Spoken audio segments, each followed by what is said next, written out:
Angeles County demographic.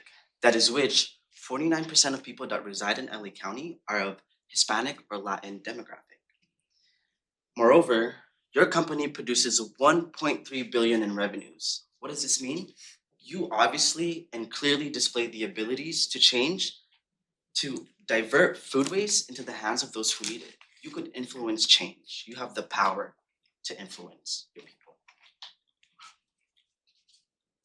Now, this becomes a question of ethics, right? Can you agree that the basic necessities to function include sleep and food that we consume and the energy we get from it? Yes? You can agree with that, right? Okay. Now, the Los Angeles County Department of Public Health reported that 30.4% of residents that reside in LA County are food insecure.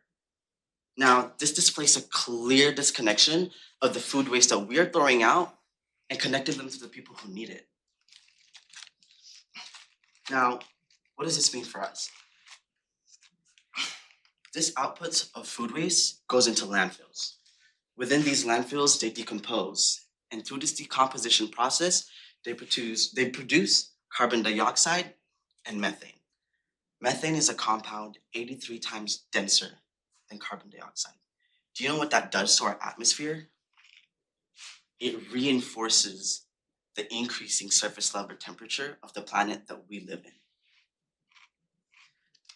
We are faced with a double-edged sword of ethics. Do we find ways, no matter how big or small, to feed those who need it? Or do we surrender to the greenhouse gas emissions of landfills? Now, let me ask you a few questions to put this into perspective for you. When do we start recognizing that this impacts us and the rest of the world? Because do your neighbors need to start begging you for food? Because a third of our neighbors in LA County don't know what they're going to eat next week. Do the tires in your cars and my cars need to start melting?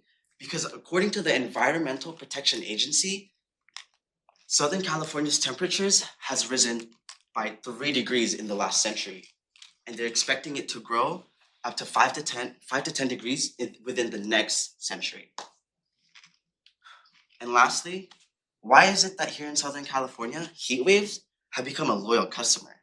Because I'm tired of getting in my car and touching my handle, my car's handle, and it is hot. It's not a fun experience.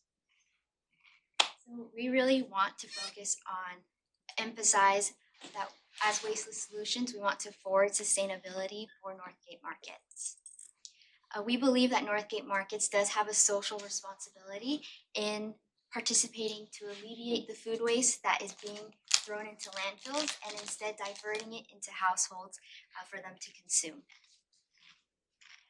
Our solution derives from taking an additional initiative to offer consumers certain items at discounted prices. And these discounts are a reflection based on the amount of days of which an item is to its expiration date. And this can serve as a practical prevention strategy to contributing to additional greenhouse gas emissions. Now, there is an ethical concern of whether or not this will impact our reputation as an organization for Northgate, because it complies to the narrative that our consumers are of lower income status. And it also brings to light the dilemma that lower income individuals then can only afford lesser quality food compared to their counterparts that can purchase food at a regular price for fresher quality. And this is a valid concern if true, because it does inhibit their right to life, a healthy life. But here is our response to this. Because it is offered as an option to consumers, in addition to initiatives Northgate is already taking. It is also we want to emphasize that it is their decision, and at the bottom of each description in the app, there is that disclaimer that these discounts reflect the amount of days in which it is from their expiration date. And additionally, upselling discounted foods does not necessarily mean it is lesser quality. There is still going to be that expectation to provide consumers with edible food that is up to standard. Additionally, not all food that's nearing its expiration or sell-by or best-by date is not safe to eat, because there is a certain time frame where it is safely consumable beyond that. Now, our solutions aim to address the environmental impacts as well as giving accessible ways for lower income families to shop.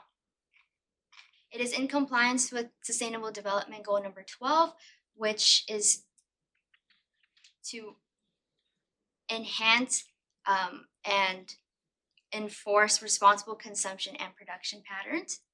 And again, it is a preventative strategy to additional greenhouse emissions, which can be addressed by Sustainable Development Goal number 13. And with that, we really just want to urge Northgate Markets to continue in its sustainability journey and also take the initiative to implement this pricing strategy so we can build a healthier world for each of us. Thank you. Now I'm going to leave you with this question. We've reviewed the ethics responsibility of this solution. Now I think we could agree that it is ethically responsible, right? Now it's going to be a morality question.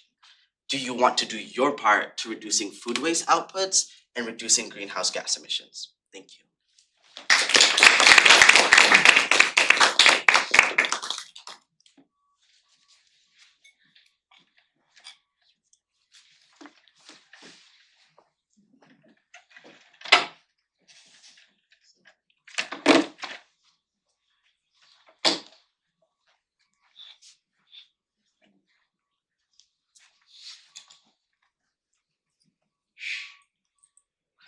Ready?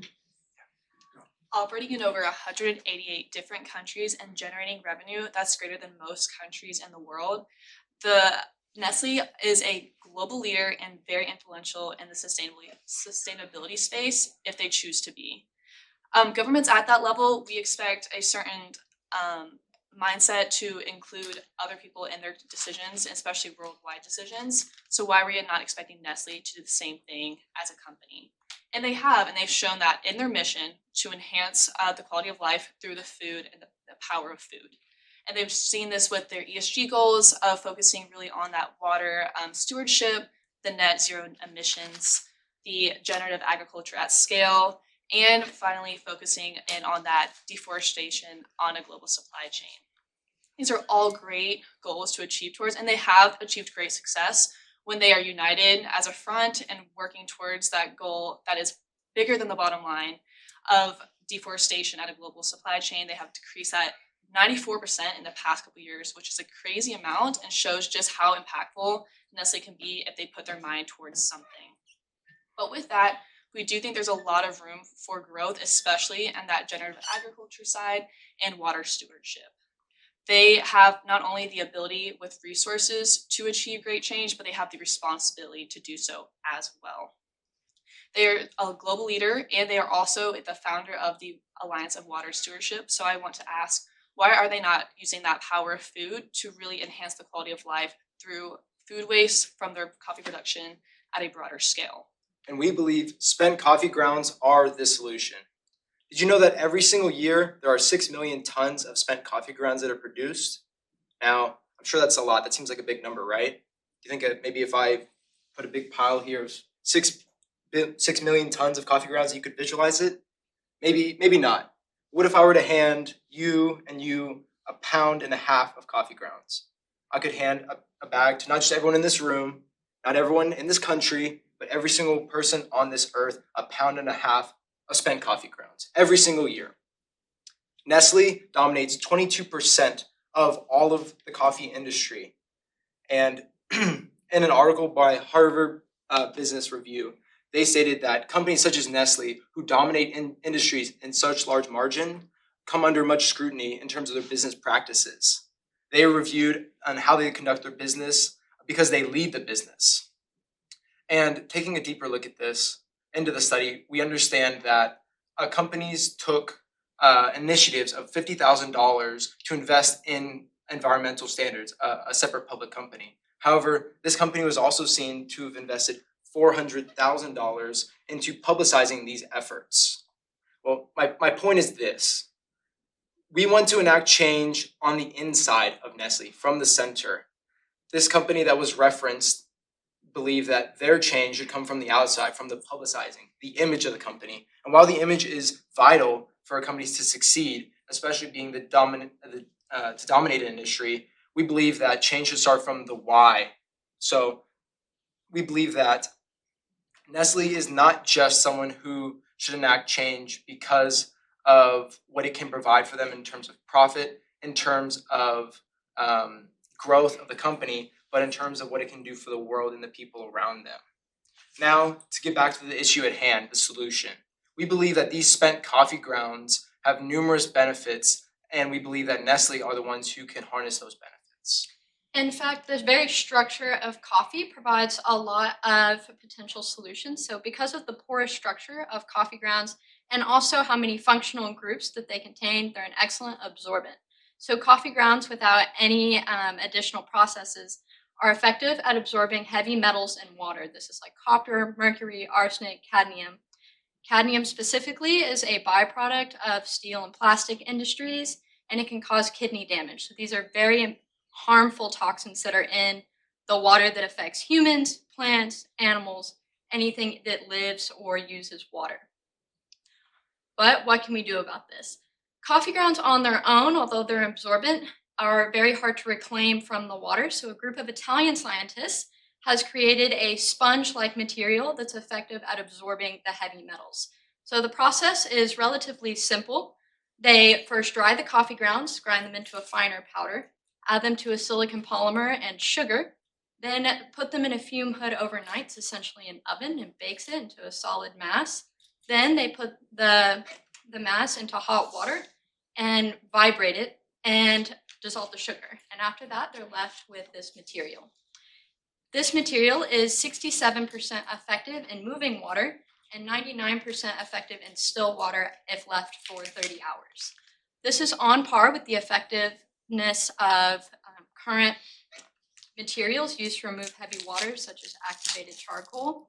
However, it is up to 15 times less expensive than these commonly used materials. So it's also a cost-effective solution in addition to a practical one.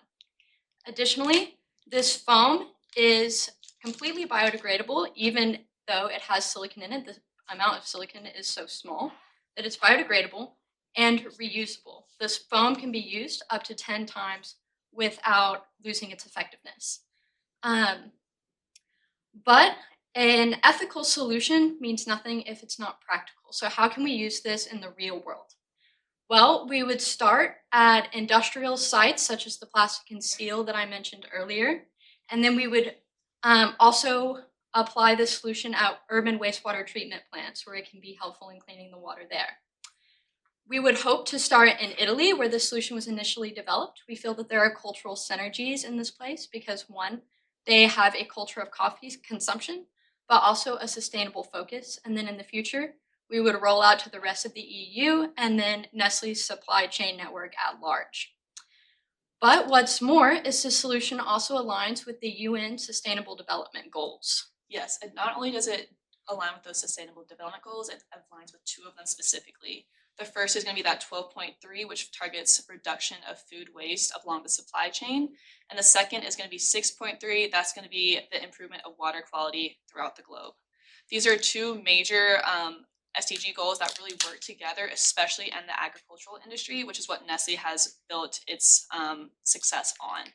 This goes to target not only the ESG goals that Nestle has outlined in its mission statement and in its practice, but it goes to making a long-lasting solution in agriculture so that we not only get the profit for tomorrow, but we keep the sustained agriculture and sustenance and nutrients of the world for years and generations to come, which is vastly important to any sort of profit that may be made and also the people that live in our world.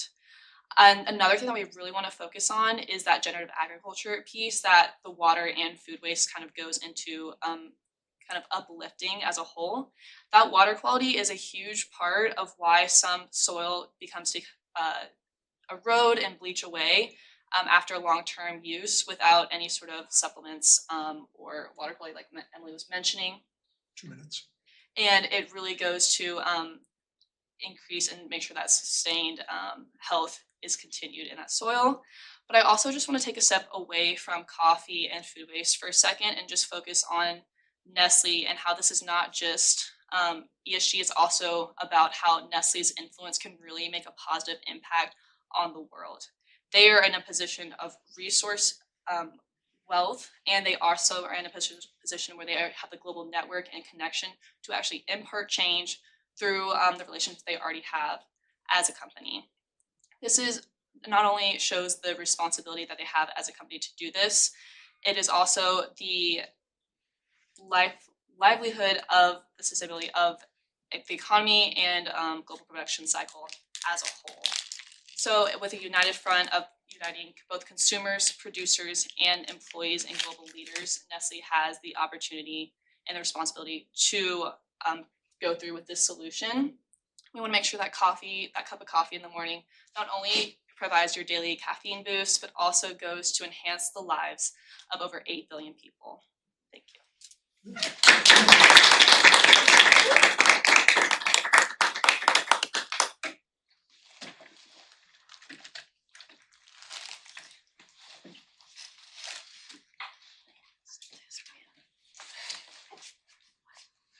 Just tell me when you're ready. Good morning, Zara Board of Directors. My name is Avon, and this is my colleague Christine, and we're here to represent Monumental Change Consulting. Our goal is to transform Zara's supply chain by putting an emphasis on their sustainability and ethics. In the past, they have run into some ethical issues, one of the biggest ones being in 2017 when products came to the market with notes in the tags saying that workers in Bangladesh were not being paid enough. Of course, when this got back to consumers, it raised many questions and concerns about how Zara is actually operating. We believe that it is their responsibility and it should be their priority to repair the harm that has been done and move forward in a more sustainable way in order to grow their company. Through our solutions, we not only examine their ethics, but we also evaluate how this will affect their long-term growth and public image. So it is important to note that right now consumers are shifting towards a more ethical buying standpoint. It is so easy for them to do their own research, looking into how their products are made, who makes them, and also the general values of the companies they're buying from. As this becomes more and more important, it's important for Zara to shift their focus, not only from making profit, but also from making ethical decisions. Now, a lot of ethical brands are at a much higher price point than Zara, but we do believe that they can take some of these initiatives and adapt them to fit their current business model. As consumers' minds are filled with ethical issues, it is also important for producers to be keeping these in mind. A lot of our solutions are based around the stakeholder theory, and for us this means that it is Zara's responsibility to bring value to all stakeholders in their operation. This includes garment workers, employees, customers, and also a general circle of people who are affected by their operations indirectly. This could be from pollution, from CO2 emissions, or just a general concern for how they're operating in the environment. Our first and second solutions directly address this by really focusing through our recyclable rewards program and our EV transportation to enhance their environmental awareness and prove that Zara is committed to being more ethical. Our third solution is also very important because we are creating a safer auditing system to address garment worker safety. making sure that they are able to work in an efficient and ethical way. And garment workers are one of the stakeholders that are least represented in the fashion industry, but it's really important for Zara to emphasize these underrepresented groups and then also tie it back to consumers and engaging them in their sustainable initiatives, again, through our rewards program, website updates, and social media campaigns. We also have ensured that all of our solutions are ethically defensible. This means that they do more benefit than harm to all those involved. So we've examined who could possibly be hurt by these solutions and how to mitigate that. In our first solution, doing a sustainable reward system, the burden falls on the employees. They must now learn about these sustainable initiatives and learn how to sell them to consumers. And we urge Zara to really focus on this training because it's important to get employee buy-in. If the employees don't really believe in what they're selling, then the consumers aren't going to buy that product. Secondly, in our EV transportation, there are some concerns with how the resources for batteries are mined and that it might be unethical labor practices. And we want Zara to focus on partnering with people who can trace their resources back in order to make sure that Zara can confidently say that their supply chain adds benefit to the market. So as Ava mentioned earlier, our third solution is centered around garment workers and their health and safety. So by implementing our social auditing process, we're able to bring garment workers in with compensation as well as protection when they are giving their testimony to make sure that all our efforts to make sure our factories are correct and safe is ensured. And so with this, even though some areas might be an issue with Zara, that means that we want to make sure that everything is accurate to make sure which markets to exit and which ones to keep in. And so when we're trying to increase, go from trial to the overall phase of widespread Zara initiatives, we want to reassure that we are improving our safety and ensuring that everybody who makes in contact with Zara is being safe and having a great experience with Zara.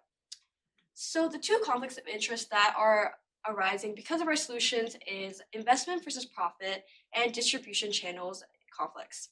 So sustainability is a long-term investment that is definitely, when we are trying to make it as accurate as possible and incorporating moral practices, it is a financial investment. Our recommendations also include around $300 billion just to initiate, which is a huge financial investment, but we can see the return on profit investment when we include customer sentiments and customer loyalty when we do this. And this is not just a financial investment to sustainability, but to the longevity of Zara as a sustainable, increasing as a sustainable brand. The second conflict of interest is distribution channels. As we increase our issue of exiting factories as well as transportation and reducing it to EV vehicles, the people who are affected are going to have problems with this. However, in the long run, we can see that Zara should be focusing on this instead of just focusing on profits right now because of the longevity of their partners in relation to their customer sentiments. So our recommendations hope to increase their sustainability and social responsibility in despite of these conflicts. So why is this important? Zara is a huge brand that is innovative in the fast fashion industry and has become a global brand ever since. As such an influential brand, we want to focus on driving, corporate social responsibility frameworks. CSR is a self-regulating model, which means that there is no specific regulation requiring it. However, there are certain unwritten rules that a company needs to follow in order to be a corporate social responsible brand. However, full transparency and disclosures are important in ethical brands. Zara has not been able to be fully transparent and has actually been worse than their competitors. This is no excuse, as Zara has been able to have vertical integration, which allows them to have options for their factories as well as just overall control, which means that production should be able to be safe and ethical. 2 minutes. So then this is where our recommendations come in. By providing a supplier list and allowing the auditors to see the full auditor list, we're able to improve investor relationships as well as improving brand accountability and also allow third parties to react to our auditor list. Now, third-party actions might not be as important for big brands, however, it is extremely important for social responsibility. By utilizing our recommendations of the Genius Rewards program, the EV vehicle distribution, and improving social auditing, we are allowing Zara to increase their corporate social responsibility and becoming a fresh fashion frontrunner in terms of corporate responsibility and ethical standards. So join us as we help Zara shift to green. Thank you.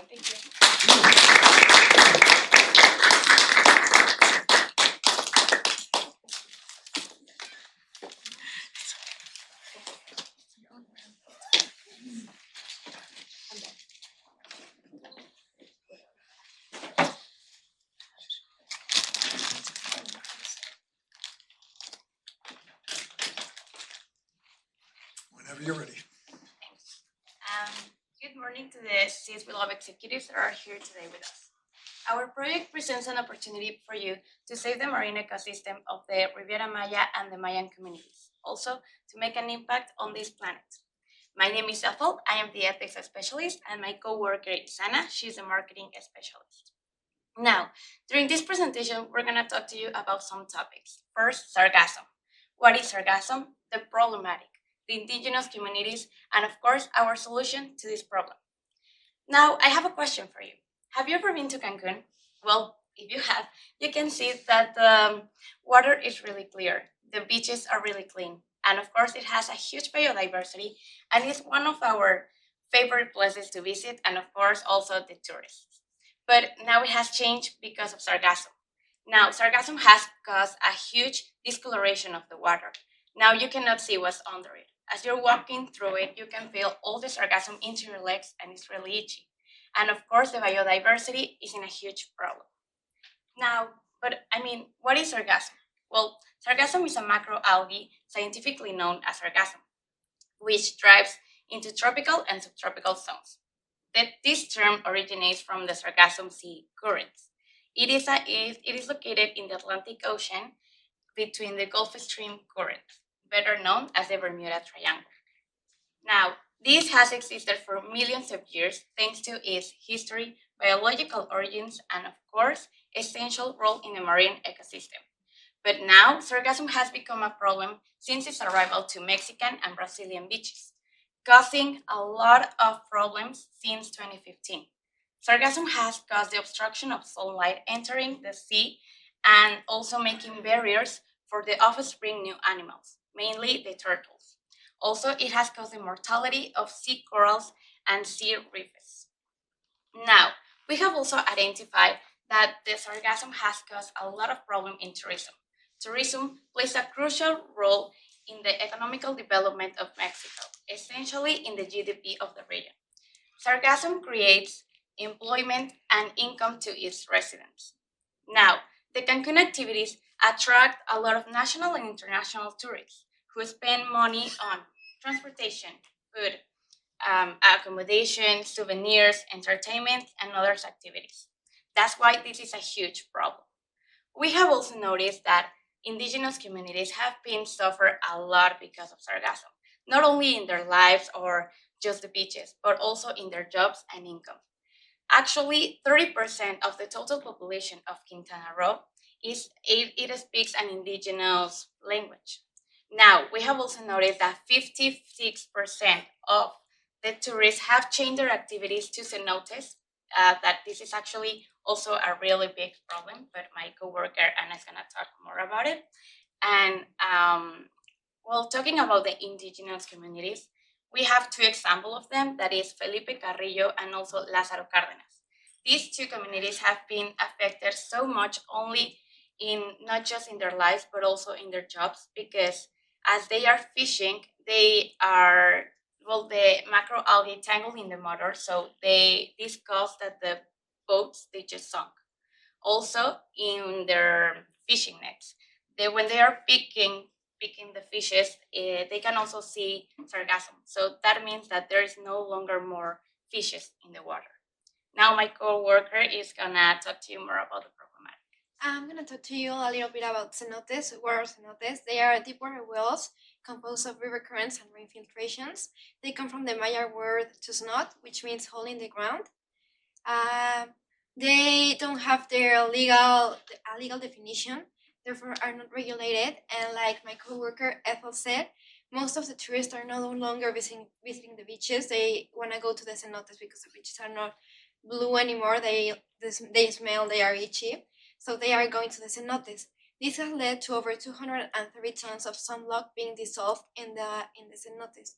Because they don't have their legal definition and they are not regulated, we cannot know the extent of the damage that this has caused in the species and in the water. Also, marine currents do not directly reach the cenotes. So if sargassum ends up in the cenotes, it is because it was illegally dumped there. And in 2023, they found 40 tons of sargassum in the cenotes. Now, the chemicals that the sargassum releases, it releases CO2, it releases methane, it releases nitrogen, it releases arsenic. So these chemicals have been seeping into the subsoil, into the underground rivers. They have been causing hypoxia, which means low oxygen in the water, and have been affecting over 78 species that live in the cenotes. So it's a really big problem. The government has started taking action, the government of Mexico, to try to solve this problem. They have started doing research to find more sustainable ways that we can use the sargassum that's already there. And they have researched to find more permanent solutions for it. The President of Mexico, Andrés Manuel López Obrador, assigned the responsibility to the Navy to pick up the sargassum of the beaches, and he also has relied on hotels and associations to help dissolve this problem. Now, like Ethel said, there are a lot of indigenous communities that live there. There are a lot of indigenous communities that live there, and they live off tourism, of the fishing, of the agriculture, and the women in these communities also suffer from a lot of discrimination. They can't access a high quality education because of social norms that don't prioritize their education, or there are not any schools in their communities. They also have a lot of difficulties when accessing healthcare. There are not health centers in their communities, or if there are few or there are bad quality. 49% of these women have lived some sort of violence in their life, but they often don't report it because they fear of retaliation. There is also a lot of difficulties when accessing a well-paid job. They can get a well-paid job because they don't have education, they don't have the proper skills. So this really puts them in a big economical disadvantage. Now, how are we going to solve these problems? We plan on making a sargassum cream for skin wounds. And this our project aligns with the SDGs number 13 and 14, which are climate action and life underwater. We plan to make this cream by two alliances. One will be with the Seas We Love, which is an association of hotels that picks up the sargassum. This way, picking up the sargassum from the beaches is really expensive. This way, we save the cost from picking up the sargassum by making an alliance with them.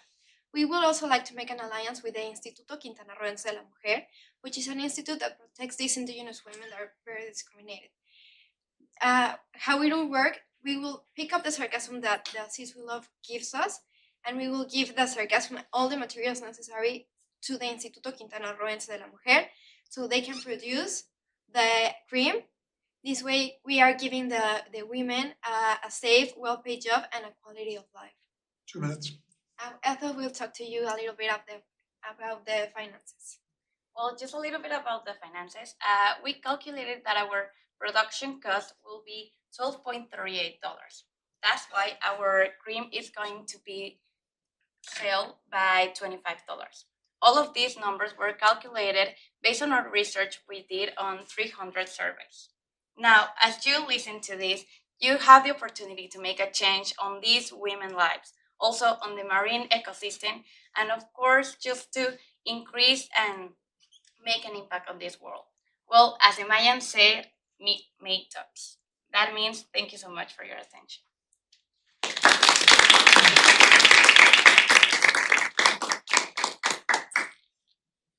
Is everybody breathing again? Pretty amazing. I come away from these sessions, which I've now been doing for more than 20 years, actually 27 years, better educated than when I walked into the room, and very optimistic about the future, because you're the folks that are going to be running these companies in the next 25 years. So well done, congratulations, and I hope to see you all at the dinner tonight.